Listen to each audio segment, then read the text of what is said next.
नमस्कार, मैं doctor K C. Sharma, associate professor, department of geography, Babu Shobharam राजकीय कला महाविद्यालय अलवर।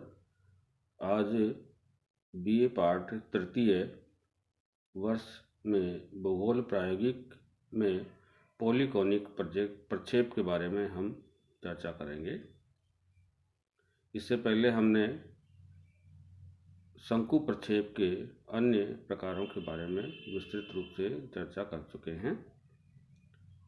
पॉलीकोनिक प्रक्षेप एक संशोधित शंकु प्रक्षेप होता है जिसमें प्रत्येक अक्षांश वृत्त एक मानक अक्षांश होता है। इस प्रक्षेप की रचना करते समय यह कल्पना की जाती है कि प्रक्षेप में प्रदर्शित किए जाने वाले अक्षांश वृत्तों पर अलग अलग कागज के शंकु रखे गए हैं। इसी प्रकार इस प्रक्षेप को बहुशंकु प्रक्षेप या पॉलीकोनिक प्रक्षेप कहा जाता है। इसी कारण से चूंकि इन शंकुओं के शीर्ष एक बिंदु पर नहीं होते, अतः प्रक्षेप में अक्षांश वृत्त सकेंद्र वृत्तों के चाप नहीं होते तथा देशांतर रेखाओं की आकृति वक्राकार होती है। संक्षेप में बहुशंकु प्रक्षेप में प्रत्येक अक्षांश वृत्त को उसी प्रकार बनाया जाता है जिस प्रकार एक मानक अक्षांश वाले साधारण शंकु प्रक्षेप में मानक अक्षांश को बनाते हैं तथा देशांतर रेखाएं बनाने की विधि बॉन प्रक्षेप के समान होती है। इस प्रक्षेप को एक उदाहरण के द्वारा हम समझते हैं, जिसमें हमको मापनी दी हुई है 1:125 मिलियन अक्षांश और देशांतर रेखाओं का अंतराल दिया हुआ है 15 डिग्री और क्षेत्र का विस्तार 30 डिग्री उत्तर से 75 डिग्री उत्तरी अक्षांश और 0 डिग्री से 180 डिग्री पूर्व देशांतर। आलेखी विधि के द्वारा हम यहाँ प्रक्षेप को बनाएंगे। तो दी गई मापनी के अनुसार लघुकृत पृथ्वी के गोले का अर्धव्यास यानी R बराबर पृथ्वी का वास्तविक अर्धव्यास अपॉन निरूपक भिन्न का हर। पृथ्वी का वास्तविक अर्धव्यास 625 मिलियन और निरूपक भिन्न यानी मापनी का हर 125 मिलियन दिया हुआ है। इस प्रकार से 5.08 सेंटीमीटर हमें प्राप्त हुआ पृथ्वी के गोले का अर्धव्यास। चित्र ए नीचे दिया हुआ है के अनुसार 5.8 सेंटीमीटर अर्धव्यास से वृत्त का चतुर्थांश ABO बनाया। OB रेखा के O बिंदु पर 30 डिग्री का कोण बनाते हुए OC रेखा खींचे और इसके पश्चात 15-15 अंश के अंतर पर OD, OE, OF रेखाएं खींचे।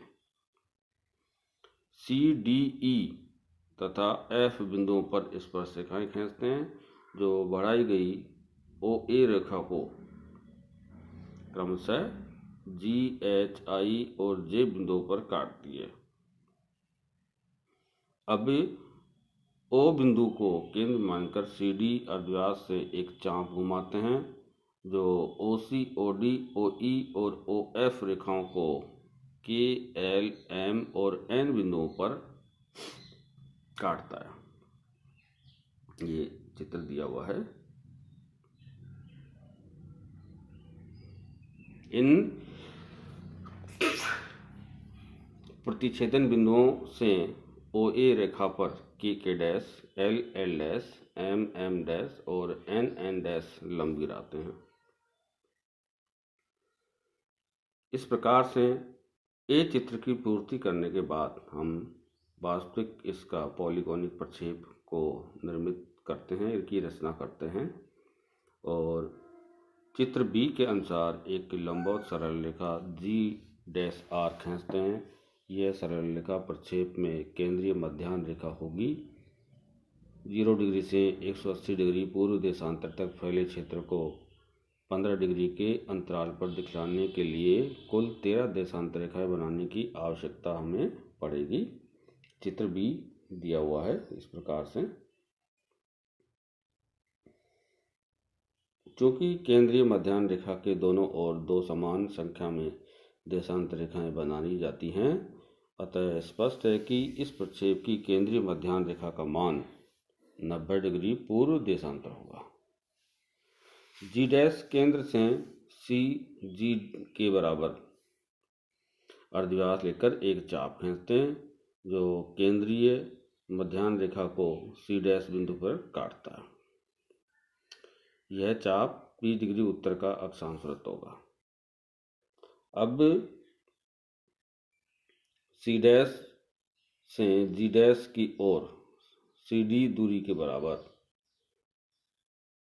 अंतर के बराबर से डी डैश, ई डैश और एफ डैश बिंदुओं की स्थितियां ज्ञात करते हैं। डी डैश, ई डैश तथा एफ डैश से होकर जाने वाले वृत्तों के चाप खींचते हैं जिनके अर्धव्यास क्रमशः डी एच, ई आई और एफ जे होंगे के समान होंगे। ये चाप 45 डिग्री, 60 डिग्री और 75 डिग्री उत्तर के अक्षांश वृत्त होंगे। इस प्रकार स्पष्ट है कि इस प्रक्षेप में भिन्न भिन्न अक्षांश वृत्त भिन्न भिन्न केंद्रों G dash, H dash, I dash और जे डैश से खींचे जाते हैं।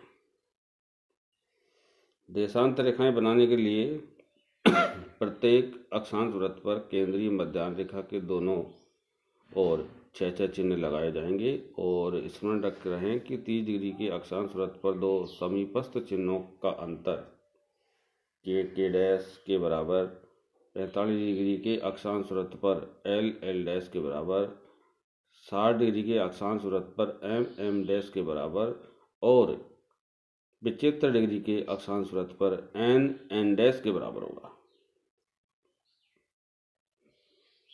चित्र बी के अनुसार अक्षांश वृत्तों पर इस प्रकार अंकित समान क्रमांक वाले चिन्हों को मिलाते हुए देशांतर रेखाएं खींचते हैं और प्रत्येक देशांतर रेखा पर उसका अंशों में मान लिख देते हैं।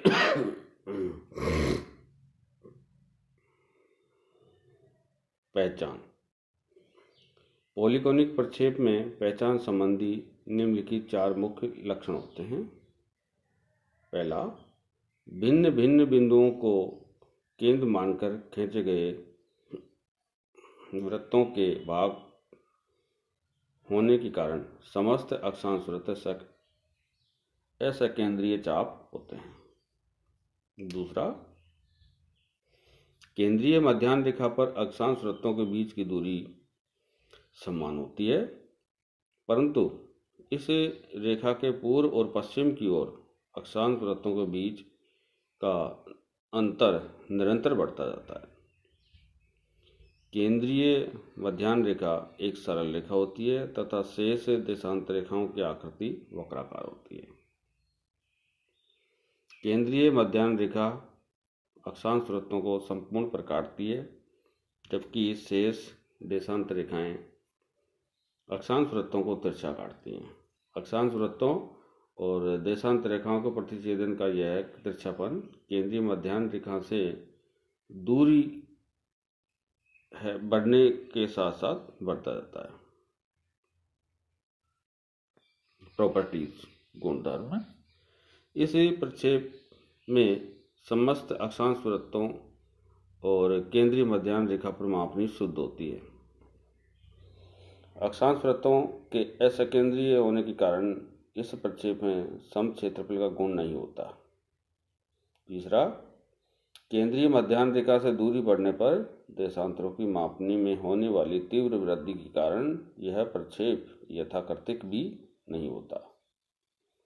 चौथा, केंद्रीय मध्याह्न रेखा से दूर मानचित्र के सीमावर्ती भागों में आकृति और क्षेत्रफल में विकृति बहुत बढ़ जाती है।